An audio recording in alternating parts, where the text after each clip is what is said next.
My name's Joe. This was after a casual drink with my colleagues at the end of the workday. I think it was a little past 8 o'clock at night. Just as I was about to enter the convenience store near my house, a young girl came out. The smell of shampoo wafting from her hair was so incredibly strong that I half turned my head and followed her with my eyes. Sure enough, I knew her. She lived in the apartment building across from mine. Though we had never spoken, we would give each other a nod if we happened to see each other in front of our apartments. She had a short haircut with a little flip at the ends. I'm not great at understanding women's hairstyles, but it seemed to be called a mullet. I thought she was a college student, probably in her early 20s. She wasn't flashy but had a kind of soft, approachable, and cute face. Usually, she was well dressed, but that night she was in a tracksuit.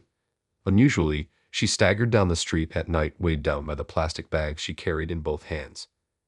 After I finished at the convenience store and entered the alleyway to my apartment, I saw her not far ahead, standing still with two plastic bags at her feet.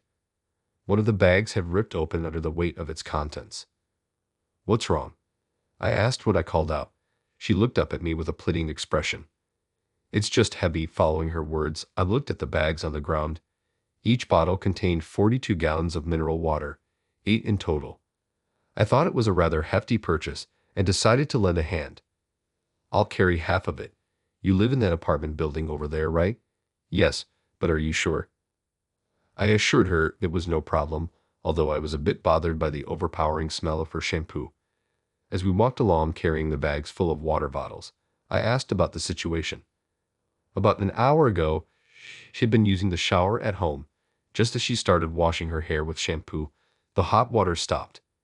She had only planned on showering, so the bathtub was empty.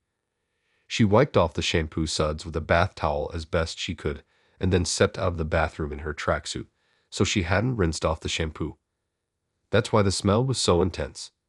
I nodded in understanding, feeling strangely satisfied with her explanation. Despite this, her story continued. Just as she stepped out of the bathroom, the doorbell rang. It was her neighbor checking to see if her water was also out.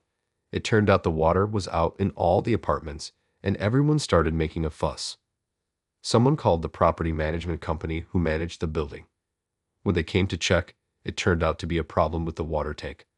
They called a professional to repair it, but it couldn't be fixed that night, and so everyone had to spend a night without water. That's why she had to buy bottled water at the convenience store. I helped her carry the water bottles up to her room. She thanked me repeatedly, looking quite embarrassed. "That's quite a disaster. Must feel awful with your hair full of shampoo." At my words, she put her hand on her own head. "Yes, so after buying the water, I thought I'd boil some and wash it out." As she said this, something flashed in her mind, and her eyes lit up.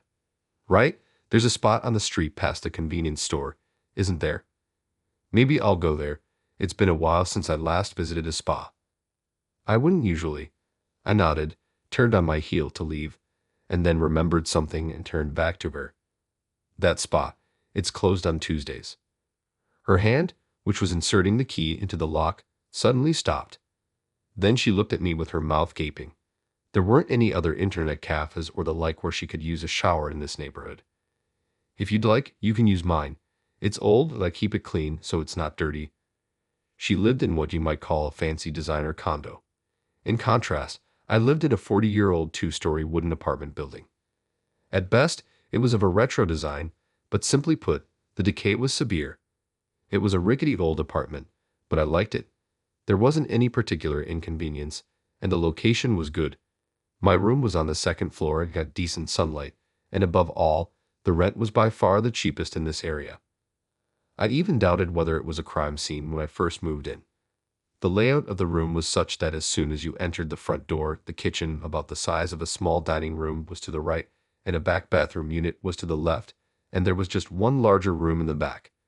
She was a little hesitant about my invitation, but losing to the unpleasant feeling of her hair, she eventually came to borrow the shower.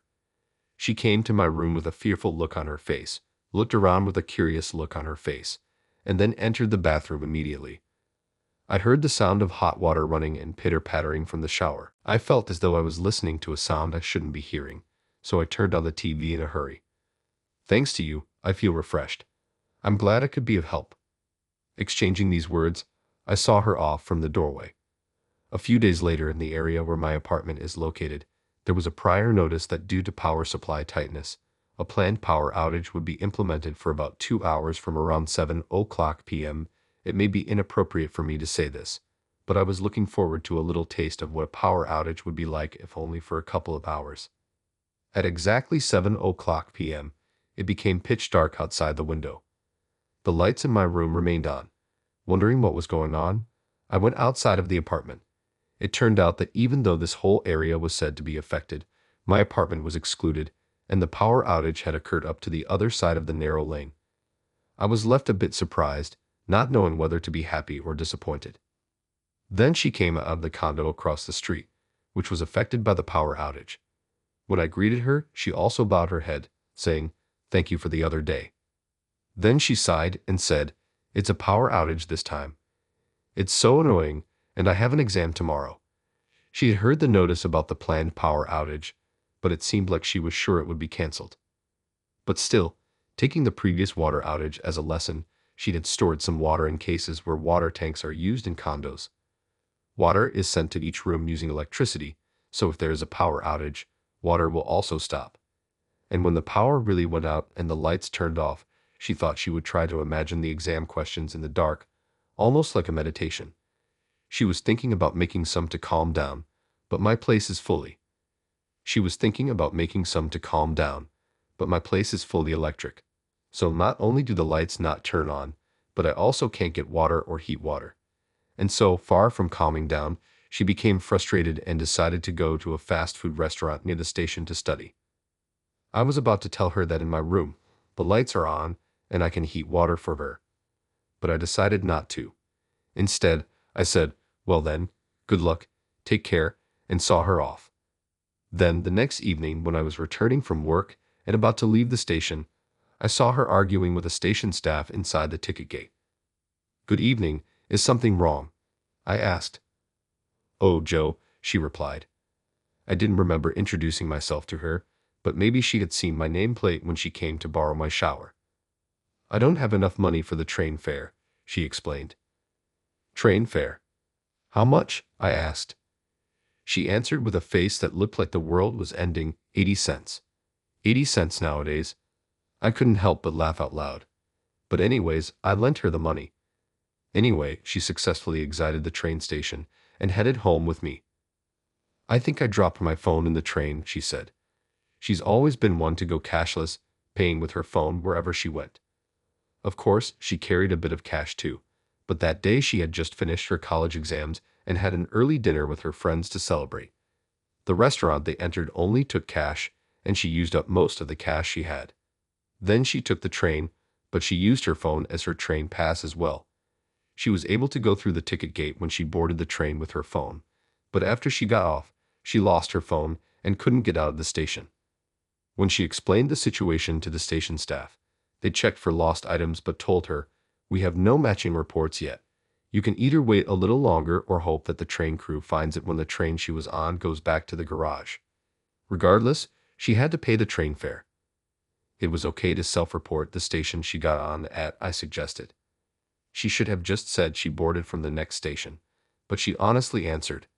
As a result, the fare from that station was 80 cents more than what she had left in her wallet. If she had a debit card, she could have withdrawn cash from the ATM on campus, but she always left her debit card at home and relied on her phone.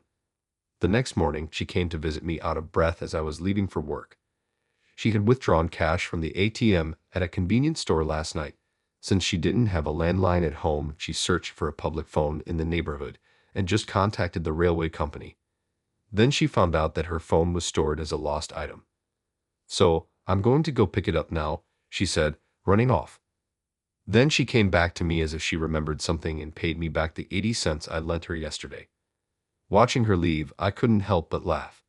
I felt like I had become her angel or something. The next weekend, while I was shopping at a nearby supermarket and checking out, I spotted her at the next register. She was unlearned, paying with her phone again. After checking out, I approached her at the batting station and spoke to her. "Hello, are you shopping?" I asked. She looked surprised for a moment, but as soon as she recognized me, she smiled and said, "We've been running into each other a lot lately, haven't we? Maybe we just didn't notice each other before. We might have been passing by each other all the time." We left the supermarket and walked home together. "Lately, I've been really unlucky," she said, looking up at the sky and shaking her shoulders back and forth in a bored manner. "I'm really fed up. I failed my college exam, made a mistake at my part-time job, and got scolded, and the other day when I was walking on the street, I even got pooped on by a crow." I chuckled through my nose. Hey, we all have times like that. Suddenly, she got an idea and said, "Hey Joe, can I use your kitchen today?" I said okay, but asked why. She answered that the reason she hasn't been lucky lately is because of the apartment she's living in. Since she moved there, she feels like her luck has turned bad. "I'm not good at cooking, but I'm good at making omelets. But the apartment I'm living in is all electric with an induction heater," she explained. She said that with an induction heater, she couldn't make an omelet the way she wanted. I thought blaming it on the tools was a bit much. Maybe it's a kind of exorcism. If I can make a good omelet with gas, maybe I'll move to a place that's not all electric, she said. I didn't expect the word exorcism to come out of her mouth. Sure, why not give it a try? I'll taste it for you. The omelet she made turned out overcooked and hard, far from delicious. Several more days passed. A major hurricane was approaching, and the company ordered us to finish work early. Just after 4 p.m., I left the office and got on the train for home. As predicted, the weather was threatening, with strong winds blowing and ominous thick rain clouds hanging in the sky. I did some shopping at the usual supermarket on the way home and hurried back to my apartment. When I got there, she was sitting alone in a squatting position in front of my door. "What are you doing? Is something wrong?" I asked. She looked up with a sad face and told me that a group of friends from her college club, who she was very close with, had organized a mixer a few days ago. She found out today that she was the only one not invited. She said she felt left out. What a foolish thing to worry about. "Well, that's youth for you," I said, laughing off the situation. "Anyway, the wind is getting stronger and it's starting to rain. The storm is coming. You should go home, or would you like to come in?" To my surprise, she said she would like to come into my apartment. The storm was getting closer, and the wind and rain were intensifying. My 40-year-old, poorly constructed apartment was making all sorts of creaking and groaning noises. She looked anxious the whole time. She probably has never heard such noises in her fancy apartment. "Are you going to eat with me?" "I'm making fried rice for dinner," I called out from the kitchen. She happily accepted the offer and came to the kitchen. I placed the frying pan on the gas stove, added some oil, and started tossing in the ingredients one by one. With a swift backward pull, I tossed the fried rice in the air with the pan. "Wow, you were good." "Can I try?" she asked. I handed over the pan to her, who was very motivated. She shut the pan. Once the fried rice in the pan didn't budge, with a serious look on her face, she tried it again, putting more strength into it. The fried rice leaped out of the pan, scattering around. "Oh no, it spilled out," she said. "Let me do this," I offered. I gently pushed her to the back of the room and resumed cooking. Then we sat across from each other at a small table and ate the fried rice. Thanks to the storm, the room was noisy with all the creaking and groaning. "Have you lived here for a long time?" she asked. "Well, I'm about to renew my lease for the third time, so about 6 years, almost 7 actually." "Why do you ask?" I responded, looking up at her. She seemed lost in thought. Then she pulled out her phone and showed me the screen. It was a horoscope. "It says a time of many troubles. Reconsidering your current environment might be beneficial." "Do you believe this kind of stuff?" I asked.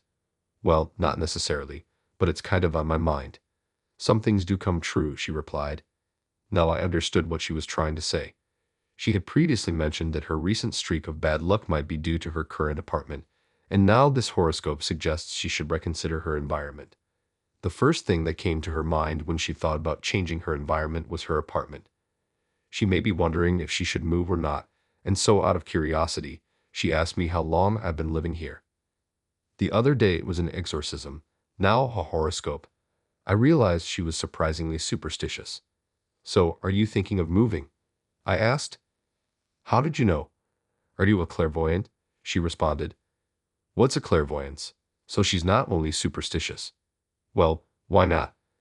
A fresh start can be a good thing. Maybe you should consider moving? I suggested. I guess so.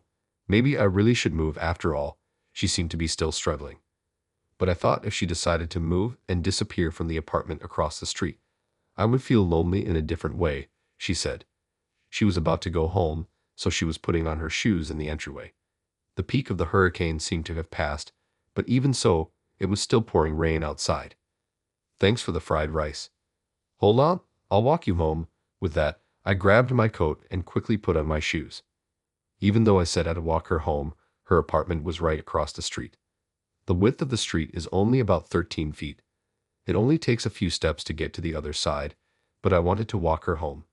We descended to the first floor of the apartment. I'd opened the coat I was carrying, and we both held it above our heads like a makeshift umbrella. Let's go then. 1 step, 2 steps, the rainwater pooled on the road splashed up. 3 more steps, and we could cross the road, I shouted, holding her shoulder. All right, let's go for it. Yes. On your marks, get set, go. Hop, step, jump. We landed in front of her apartment. Then she pulled my hand and dragged me into the entrance. I decided I'm going to move. So you decided. I regretted a bit for telling her to move unnecessarily. Can I have your contact? When she'd asked, I gave her my cell phone number. She saved that into her smartphone. I'll send you an email later. I silently nodded and said goodbye to her. A month later, she left the apartment across the street. I thought I would feel lonely not seeing her face anymore, but that was not the case. Instead, I became busier because I'm exchanging emails with her many times a day. How did you like today's story? Your channel subscription and likes give me the motivation to keep creating. I'm also looking forward to reading your comments. See you in the next video.